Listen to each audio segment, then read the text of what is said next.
Welcome to the Business Legends Podcast, where we interview business leaders and entrepreneurs so that you can learn from their successes, become inspired, and meet the people that make change happen. I'm the host of the show, Reese Arlen, and Christian is bailing on me once again. He doesn't love me anymore, but it's okay. I will do the best. I got an energy drink going, so I'll make up for his lack of presence with my enthusiasm. But today I'm accompanied by my good friend Bethany Miller with Aroga. Bethany, thank you for joining me this afternoon. Yeah, thank you for having me. You're like the first afternoon show that we've done in forever, because we usually record at mornings. But that's my fault, because I had a little schedule mishap with the podcast room last week, so sorry about that again. But thank you for being flexible and coming back this afternoon. So for our listeners, tell us a little bit about Aroga and how you got into the business. Yeah, so Aroga is a concierge home care firm. We specialize in matching professional care providers with clients in need. So anybody who may need help with bathing, dressing, errands, transportation, household duties, those kinds of things. Really that's sort of what makes us a little different than other home care agencies, is that we take that time to really find the person, match them, and most of our caregivers don't have more than one, maybe two clients at most. So, Gotcha. yeah, so once they're matched, so it's kind of their person. It's almost like a online dating site for Yeah. for caregivers. Yeah, it's like Match.com. Match.com for home care. I mean, that's brilliant. How did you come up with the idea? How did you get involved with that business? Yeah, so I'm a registered nurse, and it started a little bit further back. So I have a son. He's 23 now, but he was born blind. Oh, wow. And so I was, as a young mom, on the receiving end of having skilled professionals come into my home. And I just remember thinking how uncomfortable it was to have just these strangers showing up. I mean, they see you at your worst, they see you at your best, and obviously they're there to help, but that revolving door of a lot of different people was uncomfortable. So that's me as a young mom. Fast forward, I'm going to college, and I was one of the top of my nursing class, and I'm just, we did a nursing rotation on the nursing home, and it was just so sad. Yeah, for sure. So that was pretty much what sort of catapulted me into this idea that I really want to work with seniors. They are paying the most. Oftentimes they're the most underrepresented, and I felt as though at the time, and again I was young, but I felt as though, where's all of the younger people that are passionate about working with geriatrics? And because I just wasn't seeing a lot of that interest. People that did really well, they ended up going into ICU or surgery or something a little bit more glamorous as far as nursing goes. And geriatrics isn't that sexy. It's not sexy nursing, let's just be honest. So, so I kind of had made it, my mission, if you will, to go into senior care. And, I ended up landing a job as an assistant of a assisted living facility. And within a couple of years, they offered me the director of nursing position, and it was such a great fit for me. And this is in New York. So once I moved down south, I tried my hand a little bit at being a skilled nurse in the field, and it was that's where I really got to see, where are all the good quality care professionals, and that was kind of the start of my journey into. It's really interesting that you were compelled to do something in geriatric care, long before Aroga ever came to be, type of thing. I'm always very interested that people, they kind of feel a tug or a pull at maybe one specific, because there's all kinds of different nursing.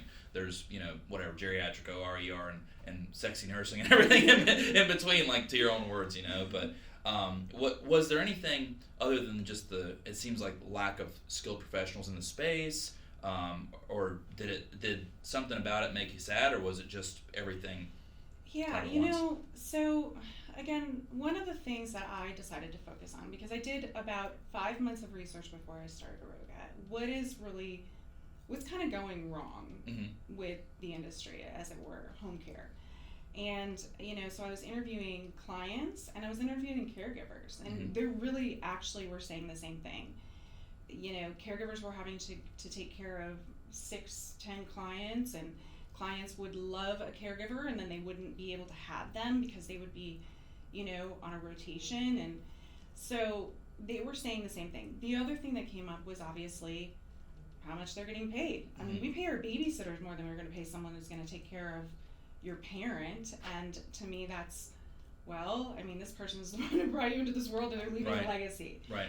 So we need to readjust our mindset when it comes to our seniors and the quality of care that they actually need and deserve. Mm-hmm. So, and because I wasn't seeing that, I'm not saying that there's not great home care agencies out there. There are.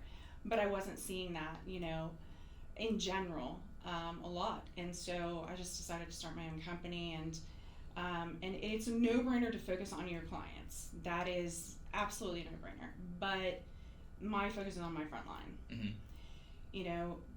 The caregivers that work with us, they are one of the highest paid in the industry, and they get to choose their hours, things that work within their family. We don't tell them they have to work holidays. They tell us what times they need to take off. There's a huge sense of leadership that we're trying to teach them, and accountability for their own, responsibilities. And, again, we don't suffer fools very long. If you're not going to show up and, do what you say you're going to do, then, you're not a good fit for us, I imagine that's especially challenging with healthcare in general. I mean, it's bad enough when the babysitter doesn't show up or something like that, but with somebody that, may or may not be able to administer their own medications or whatever it happens to be, or, even if it's a matter of getting up or, that type of stuff. I mean, I hear what you're saying. You definitely probably should not suffer fools very long in the industry. Well, and what's interesting is we don't tend to have the same issues. Yeah. Because we're paying them what not only they deserve, but what they're asking. Mm-hmm. And then we're basically saying, is this client a good fit for you? Mm-hmm. This is the matchmaking. This is the schedule you say that you want, and this is what works for you. If you don't show up for your client and we have to place another caregiver there, they're not going to say they want that caregiver back. Yes, it's almost natural. It's also you don't have to fire somebody. I always say, we don't fire you. Mm-hmm. We do not. That's our caregivers are private. They basically fire themselves, or the clients fire them. So, but I will say, I am incredibly privileged to have an amazing, leadership team, as well as our caregivers. I have to say, again, this idea of just taking care of them so that they can take care of the client is really, I think, fundamental in, again, trying to change how do we, take better care of our seniors. I mean, a lot of these caregivers, they might be single moms, and Mm-hmm. with other agencies, they may have to work 3 or 4 different jobs. Right. And different agencies, because they'll keep them under the 36 hours because they Mm-hmm. don't want to pay time and a half. We're not only paying more and and offering them more, but we're also saying, you're coming in as private, Mm-hmm. so you can work as many hours as you want. Right. And so I have caregivers that they make very good money. Yeah. And I imagine so. I mean, and they get to work with one client. Mm-hmm. And I mean, the idea and the model is that the caregiver is able to stay for the duration the care is needed. Mm-hmm.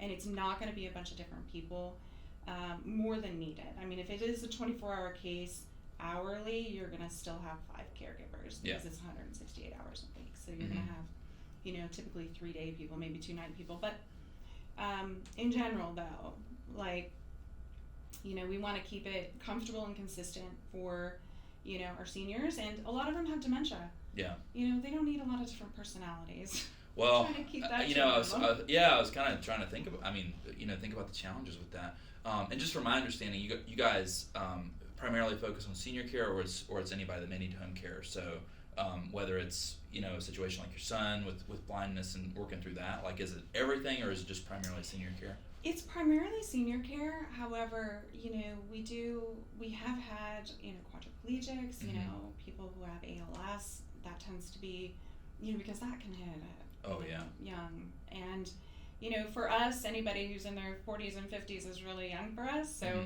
that would be considered young. We don't typically take pediatrics. Not that we can't. Right. It's just not. It hasn't really been our focus. We have a lot of caregivers that are able to do that, but as far as our focus has been, it's been really, more individuals who either have terminal situations, cancers, those kinds of things. We work very closely with hospice, I was gonna so say that hospice, can happen at any age, and so adults, I would say, adults for the most part. Yeah, it's interesting. There's so many different niches in healthcare in general. I mean, because you think about the process of home care, and there's lots of different people that have health issues, no matter what it is. Like you mentioned, ALS or diabetes or a limited movement, quadriplegia, things like that, or seniors. I mean, there's all these different facets and things like that. And that kind of leads me to my next question. As you continue to grow with your business, do you see yourself expanding into more area or expanding into more niches, or either or both? Well, one of the things that we've sort of kind of, and really COVID sort of catapulted this, but we have certain individuals that might come to us and say, hey, I need someone who speaks French, or I need a caregiver that is a good cook and she can cook Italian food.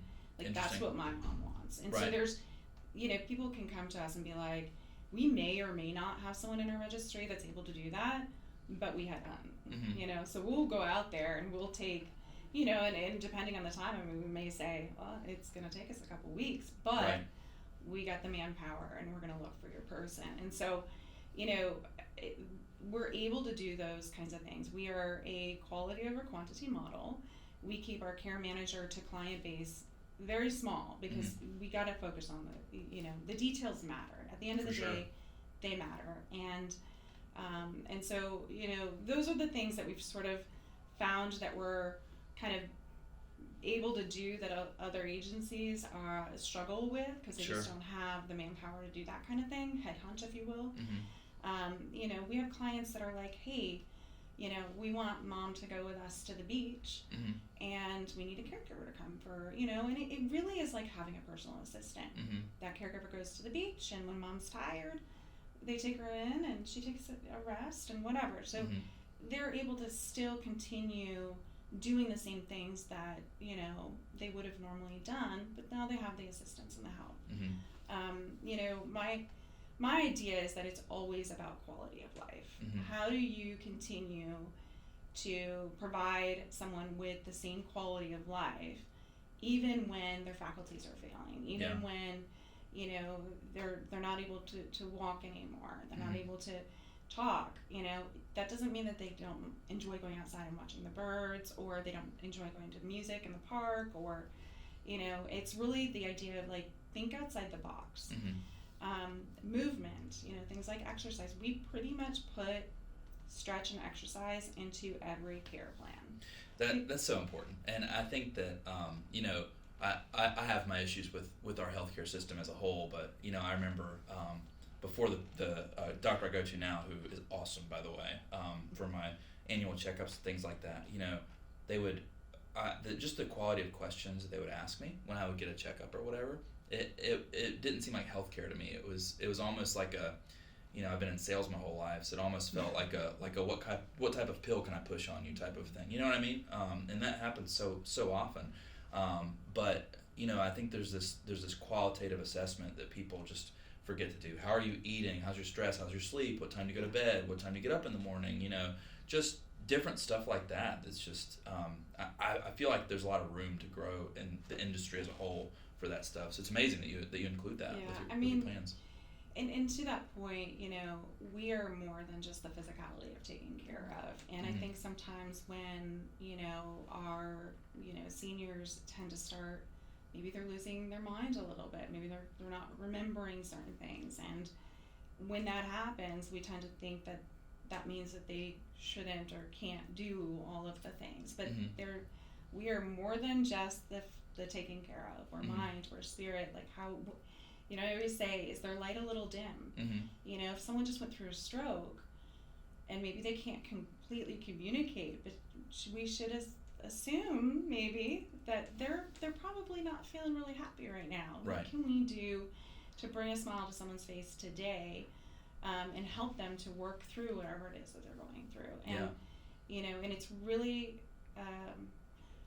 trying to see people, let them be seen, and I think that that's really what we're trying to do, and the culture that we've created with our caregivers. And I will have to say, it's so great because our caregivers will typically, especially when they're new with us, they'll just be like, you guys are so different than every agency that we've ever worked with. You're so different. And we're different because we're also looking at, how are you? You've worked 60 hours this week.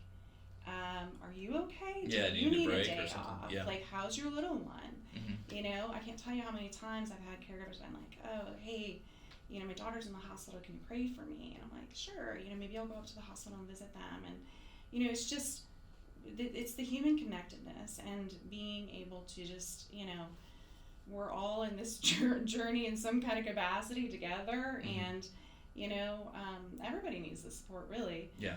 And so I feel like, when we're in a nurturing field, and really it takes a certain kind of person to do this anyway. And when we're looking for care providers to bring on our team, we're not looking for things that, are teachable things. We're looking for the things that are not teachable. Yeah. You can't teach them how to care. You can't teach them how to, show up and have work ethic and be responsible and all those things. But you can teach them how to make a bed. Right.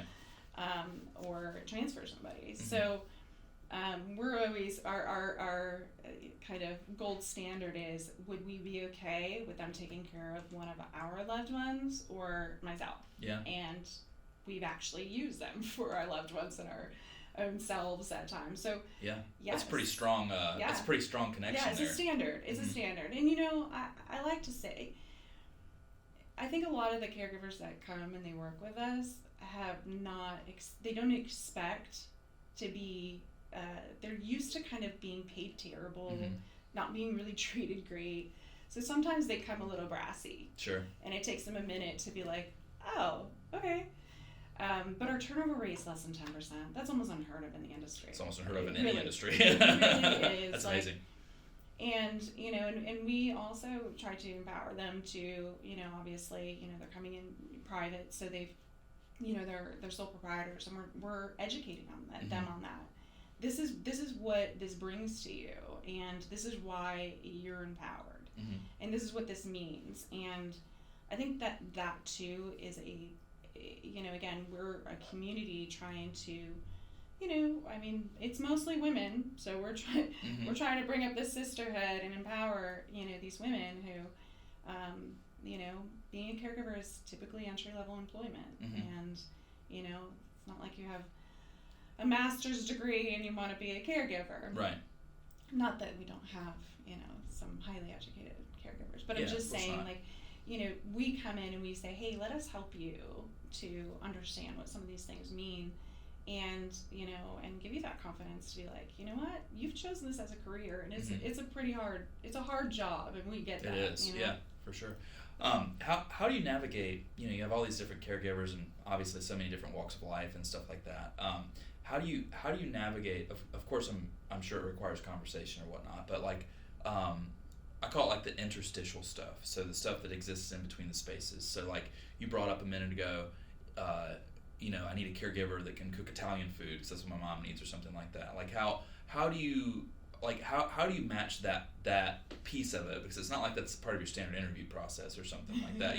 How do you find that person? Do you just look for somebody that's all Italian lineage or something, or do you what's your process like for that? Oh my goodness, we've had a couple situations with, they want somebody who's, from India and can cook Indian food. Okay. And so on.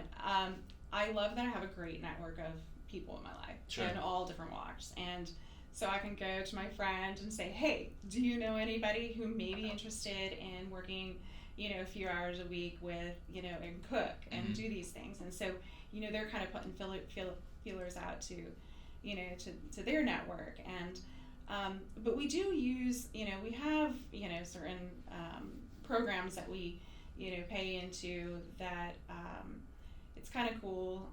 It's my CNA jobs, but, it really will break it down to what language do they speak, you know. Yeah, that's super important too. I mean, I mean, and it really kind of, because again, those are sometimes the things, like, what are your hobbies, what are things that, you know, it's always hard because you can't advertise, you know, you can't legally be like, okay, this one wants a cute, young, fit female. Yeah. I'm like, you want some Do you get that, by the way? Do you get? Oh, yeah. Oh, yeah, of course. I'm like, you want some eye candy, but you need a mama bear. Yeah. So, I mean, but I was going to say, I bet you get that more often than you care to admit. You do. I mean, and part of it is, you know, again, like, how do you, you know, finesse this? This is what someone really, I mean, they want somebody who's put together. Okay, there's nothing wrong with that. Right. As long as they're appropriate, we'll say. Like, you know, as long as... Yeah, we've had a couple situations that maybe... Oh, Lord. But honestly, we've been pretty lucky. Yeah. We've been pretty lucky with our clients. Well, you think if, given the space that you operate in, you know, senior care and things like that, like, most, not all, but most seniors have been around the block, and they, you know, they probably know the difference between what's right and what's wrong, and, like, what... you know, what they can get away with and what they can't, presumably and hopefully, and, you know, whatever, and they're paying for a service, so, I mean, well, you know. Yeah, and honestly, that comes into play when the family members are interviewing us, and they're like, hey, Dad's kind of, you know, starting to have some dementia, and this is how it's presenting. Yeah. And we pick a caregiver that is like, they can handle I it. Got that. Yeah. I mean, really, because that's really what it's about, is someone going to be offended? Right.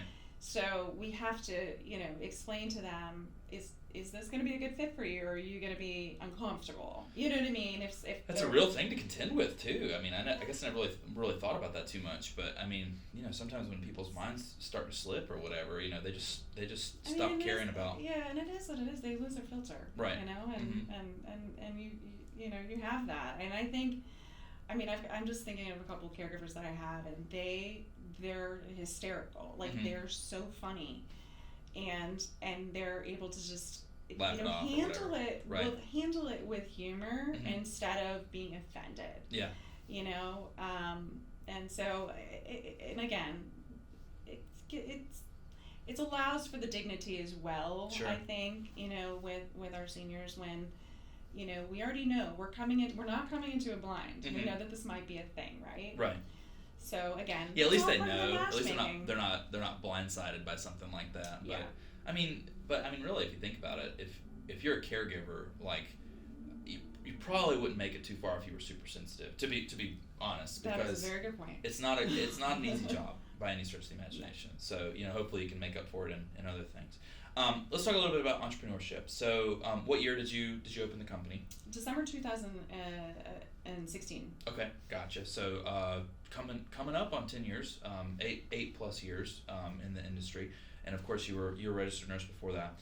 Now you had your personal experience and things that pulled you when you were in nursing school and all this, but you know, was there any particular reason that you wanted to branch out and do your own thing? Well, again, so I was coming from a sort of boutique assisted living in New York, and moving down south, what I really wanted to do is create a community, like a farm to table, family care, several family care homes, because I feel like one of the things that you know we struggle with sometimes with home care is that they're still lonely. They still need community, right? Sure. And yet a lot of them don't want to go to these bigger, you know, residential settings. Even if it is independent living, it's still a lot of people, it's still a dining hall. And so to bring back this idea of family meals, making cookies together, you know, and all those. So that was my original business plan. Right. It was capital intensive, and at the time, you know, I was kind of going through a divorce, and it just didn't make sense. And so I then ended up, you know, just thinking outside the box a little bit and being like, okay, this was a plan that I have, and it's, you know, a great idea. I think that, you know, the more of those type of communities we can have up and coming, it's great. But yeah, the home care was something that, again, I was just seeing because I was actually a skilled nurse going into the home. So it was something I was seeing firsthand and seeing that there was a need. And, you know, when you're looking at something, you're like, where's all the, you know, these seniors are not getting the care that they need or deserve, and the quality that they should have, and who's doing it. Right. So if nobody's doing it, yeah, what's the I'm gonna start that myself. Yeah. I'm gonna do what I want to see, the change that I want to see for myself and for my parents and my loved ones. I mean, yeah, for sure. I mean, it's a very real, it's a very real example of what you go through and whatnot. So a couple years down the line, you're expanding, you're getting more caregivers, you have an administrative team, you start to delegate and delineate your tasks and things like this. What was that process like for you? So of course, you come in, you have this business model, and that you want to essentially matchmake, probably from day one, I should imagine, that you wanted to matchmake these I was gonna say matchmake these dates with the seniors or whatever, but matchmakes the caregivers, make sure that they fit and things like that happen. But what was it like to build the business? What were your steps in order to get the right team in place for that part? Yeah, interesting. I have been incredibly fortunate to have really great mentors that have really just taken me under their wing. And I'm a charity project for them, because they were like, I see something that, here you are. Right. Are you teachable? I'm teachable. Okay. Yeah. So sometimes all it takes, though, just listening. Yeah. I mean, and really just sitting down, it really started with a frustration that I had when I was doing everything myself. Mm-hmm. And I could never get over a certain amount of billing, because it was marketing, and running everything. And then it was like, you have your attrition. So, and then it's like, oh my goodness. So it was just this graph that I hadn't really noticed until someone brought to my attention, and they were like, you're never going to bill over this certain amount. And until you get help. And, I had a great mentor who said, I'm not going to let you fail, but you need to do everything I tell you to do if your business is going to grow. And I was like, that was the scariest, most uncomfortable place to be in, because I don't fail. I'm like, right. I'm not gonna, I'm not gonna let anybody down, right? So, he was like, you need to get an office, and you need to get an assistant. And, of course, to me, I was like, I feel like I can't justify it. You're in that space where it's just like, it's tight. I don't know, and I was like, okay, it was a real stepping out of my comfort zone to do the things. And as soon as I did that, everything started to grow. And then it was, okay, now you need a full-time. And now you need, like, you know what I mean? And it just kind of expand from there. But I think stepping out and just,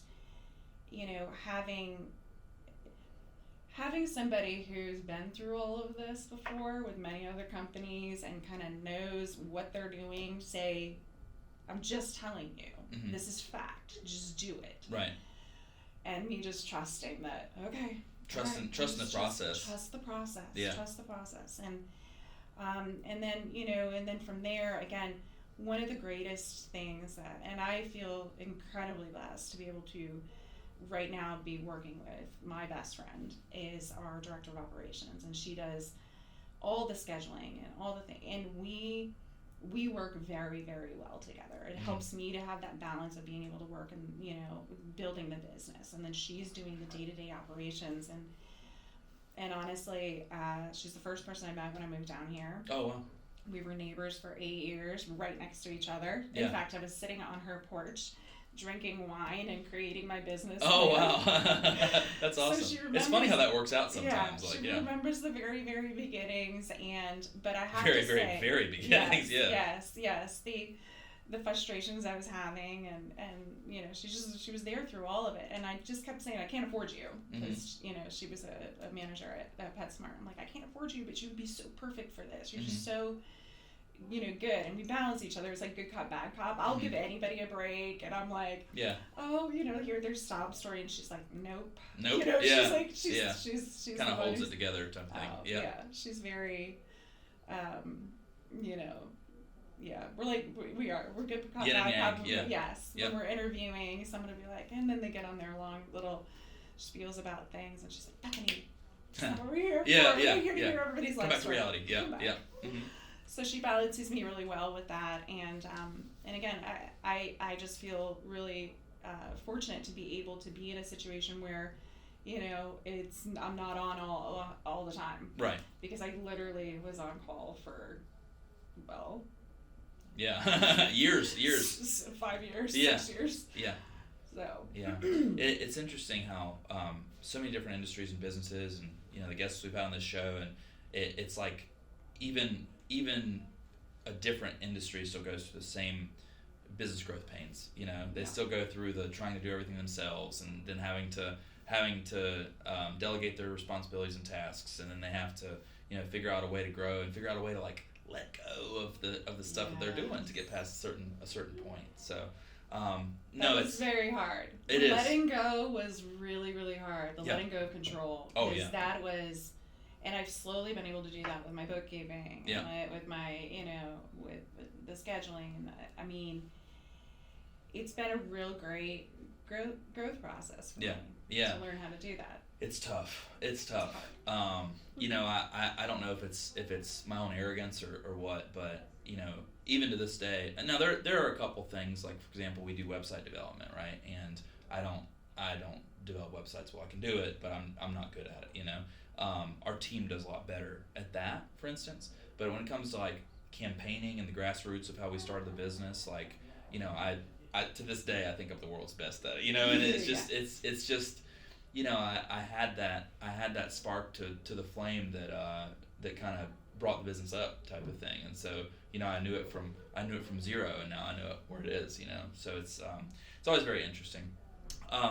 Let's talk about innovation. So as time goes on, we have all these different tools and things like that. I'm sure that you've introduced different technologies into your business, with whether it's scheduling or the matchmaking process, or of course your bookkeeping and things like that. But is there anything specific that you see happening or occurring in your industry that is going to make either your company life hell, or like way better, or any of the above? Is there anything coming up around the corner that you see? Yeah, interesting, because I just went to a conference and they were talking about like AI and these and robots and things like that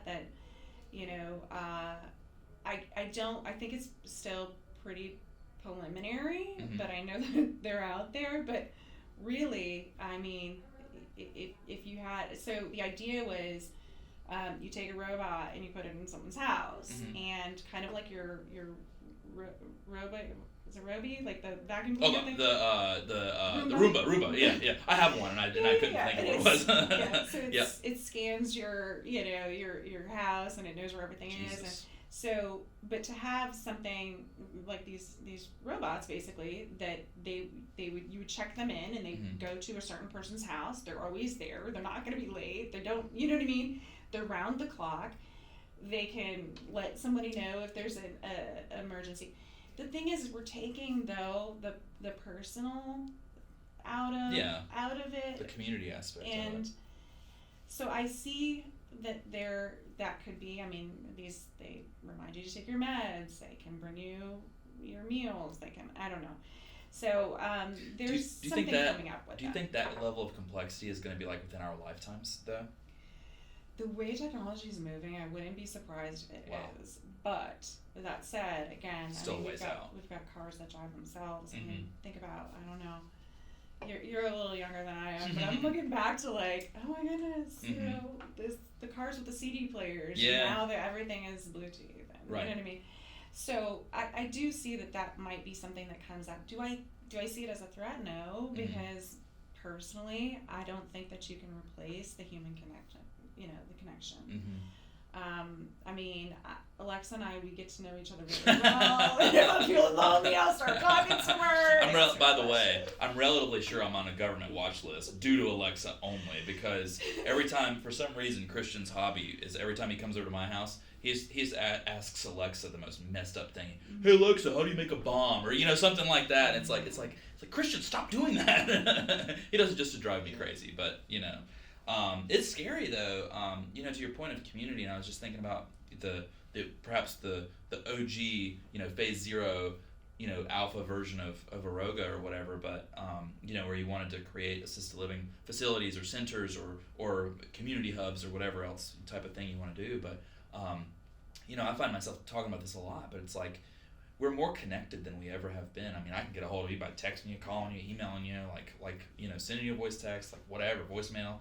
I mean, LinkedIn message. Like there's so many different ways that I can get a hold of you, and yet. You go to the grocery store, you probably pass by 50 people when you're there, and how many people do you say hello to? Maybe the cashier, if you're not screwing around on your phone, So it's like, I definitely think there's an element of people are losing their human connectedness, And then I was also thinking about my grandfather towards the end of his life. Now I'm going to tell you a story off air when we're done with this, but anyways, and you're going to love it. But my grandfather had the time of his life in a nursing home. Like the last 2 years of his life, he was, and you can just, I'm just gonna leave it at that, but I mean, but it's interesting because I think that there's a lot of community, and people always look at assisted living facilities and nursing homes like they're a bad thing, but man, after seeing my grandfather and all that stuff, like it, they were some of the happiest years of his life, even towards the end of it, because he was treated with dignity. He had some obviously the assistance that he needed, and he was partying all the time. that's a whole other story that I'm going to tell you off air. But it's interesting. Do you think there's any has there been any matchmaking beyond matchmaking, which is to say, like, some of your caregivers bring the people that they work with, like, together and kind of create a facility type I would say a facility type environment, or like a community. Has there been any of that type of stuff, or? There hasn't, and I'm really outside the box. I've got a lot of, so one of the things that we do specialize in is live-in care. Mm-hmm. So I love this idea, should someone want to do this with their loved one, of being like, hey, mom has this house and she's got all these empty rooms. How about we bring a caregiver in and share? Mm-hmm. We'll share a resource. Mm-hmm. We share food, and we have a live-in caregiver that stays. The live-in caregiving is different. A caregiver usually stays from 3 to 7 days, sometimes 10 days, and then they have a time off or whatever. Yeah, they have a relief that comes in. So it's not like they're around the clock all the time, but when they're on, they're on. And and I love this idea. Should someone want to steal it, honestly, I probably will do this at some point and create like a care home. That's high quality, where we have activities that are planned, and we can do things together. Mm-hmm. Where because I think, again, getting back to our parents and grandparents, they used to have family dinners, and mm-hmm. they used to have cookie making around the holidays, right. And grandma would make homemade bread, and like. Those are the things, or play games together, mm-hmm. Those are the things that I think in a small family setting where you're eating meals together, we don't have TVs in our room, we have a TV in the library or in the mm-hmm. TV room or whatever. So it just encourages, like, let's get a garden, mm-hmm. let's, grow some vegetables, harvest the garden, let's get some chickens, let's go collect eggs. I mean, creating things for them to do that's actually... mentally stimulating or physically stimulating, either way. Yeah, and interesting, and also, I mean, I always say that growing up on a farm is probably the best way to grow up for a kid. Oh yeah, I mean, there's always stuff to do, and it's always fun, something happening. Chores and eggs, and but you're never bored, right? You're never gonna be like, oh, I don't have anything to do. Yeah. Because there's just an array of always things. Something to always. do. Yeah. Mom's like, go get some stuff from the garden. Go collect eggs. I don't know. Like, do something. Knock a stall. Get out of here. Yeah. So, but anyway, that idea to me is very, I love the idea of it, mm-hmm. and so probably at some point, I'd love to kind of create that, as I go along. Mm-hmm. That might be Aroga Care 2.0. Yeah. That'll be fun. Okay, last question before we get off. I always like to sign off with I'll ask you this, and then I'll try to come up with a funny one as I go. I always like to try to shock somebody with a funny question, and this is usually where I stall and Christian helps me out. But was there any significance behind Aroga Care? So Aroga, whatever. Was there any significance behind the naming, or did you just pick something random, or how did that work? Well, I actually worked with somebody, and Aroga means healthy and well in Sanskrit. It is the idea of holistic, your body, your mind, your spirit, and your health, and all coming together. And it is a different name. Yeah. There was not this name out there at all. Yeah. Like, no one knew Aroga. Mm-hmm. Aroga was just, there was a pharmaceutical company in Florida. That's it. Mm-hmm. And so now I'm seeing like Aroga Yoga. Yeah. Aroga's like, the name is everywhere. We Yeah. have trademarked it as a service trademark, but yes, I mean, what I was trying to do, now what's the lotus, leaf as our, logo. And with that, it's just this idea of holistic care. It's just a reminder that we are not just taking care of a person. We're Mm-hmm. taking care of a soul, of spirit, a whole human being. Yeah, like this is a whole person with a Mm-hmm. lot of different intricacies about them, and they've lived a long life. And Yeah. they've lived this beautiful life, and we need to honor that. Yeah. And we need to take care of that. And so that was really sort of the idea around it. It seems really like not obvious, but that was sort of no, it's good. I think it's well said. No, it's really neat though, because you can tell that story this time after, and I love names that have significance. So and you catch it on both sides. Some people are just like, nah, it's just a cool name, like whatever. Well, then cool you got to the have something. marketing. Yeah, right. Yeah, exactly. It's interesting because as people age, you're talking about how you have to accept that they've lived a long life type of thing, and to me, it's going to sound really messed up, but I think that people kind of innately share this opinion, which is that like, if somebody's like 110 years old and they pass, it's less sad to me, because it's like they've been there, done that type of thing. It's less sad than when people that are much younger pass. But that is one thing that to me makes senior assistance and care a little bit easier. I think the one thing, because it's still very difficult, but it's one of those things. Okay, funny question for you. Let's talk about Vegas. You just came back from Las Vegas. So on a scale of 1 to 10, how much do you regret taking a red eye back from Las Vegas?